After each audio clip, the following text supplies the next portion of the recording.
There are 7 species of bats in Wisconsin.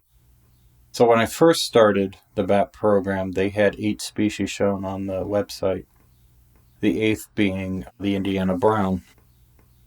The Indiana brown hasn't been found since 1960 something. And, they haven't, it hasn't been documented since then.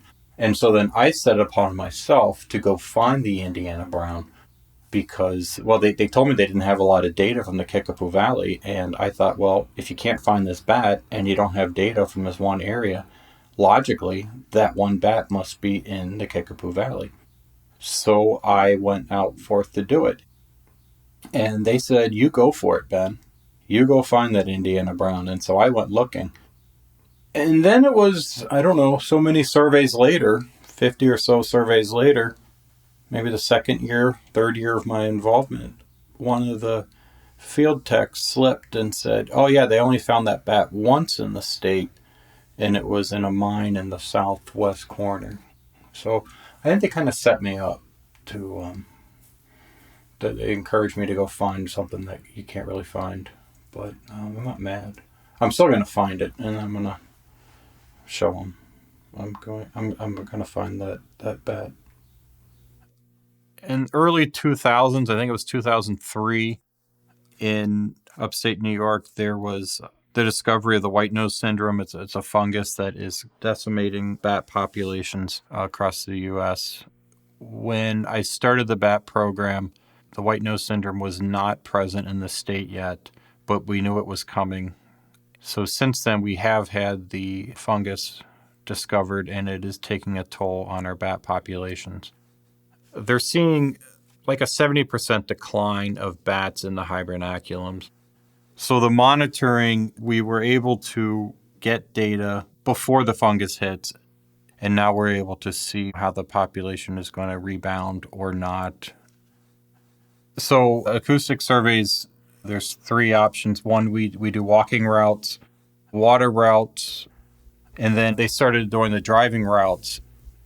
The bat surveys give you an excuse to go kayaking at night.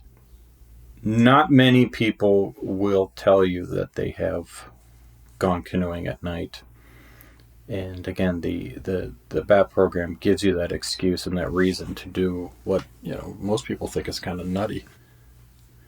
I remember once going down the Kickapoo, and we were going into a shadow, and it literally looked like there was nothing, like you were paddling into a void, a dark nothingness.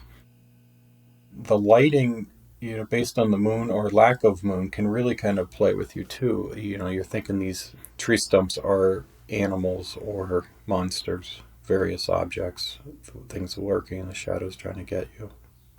As the night wears on, usually the temperature cools, and then you end up getting a fog or mist across the water, and it almost seems eerie, mystical, like you're in a horror film or something like that. I've seen owls roosting in trees, deer by the riverside, raccoons, muskrat, various animals that are active at night. The bat detector system has a microphone on it that can pick up ultrasounds, the sounds that are above human ability of hearing. And then it somehow or another translates it into sounds that we can hear. They say that the bats are calling at decibel levels comparable to ambulances and shotguns. So it's probably a good thing we can't hear them at that level because it would be very loud. We have a PDA, and then attached to that is a GPS unit that is recording my position. Afterwards, when I'm finished the survey, I send the data to bat headquarters, and then they will send me a map that shows where I went and which bat species I encountered at any given point. Once I did a survey on a lake, and my results came back and said that I had encountered all 7 species, which is kind of like hitting the jackpot. You get bonus points, and bells and whistles were going off. All this money came out of the slot, and that was great, and I would brag about it. And since then, somehow or another, they re-looked at those files, and they decided that I didn't really have the one species. The northern long ear, that's the one they said was not included. Even though I can show you it's on the map, you just have to zoom in really close because another dot is covering up most of that dot.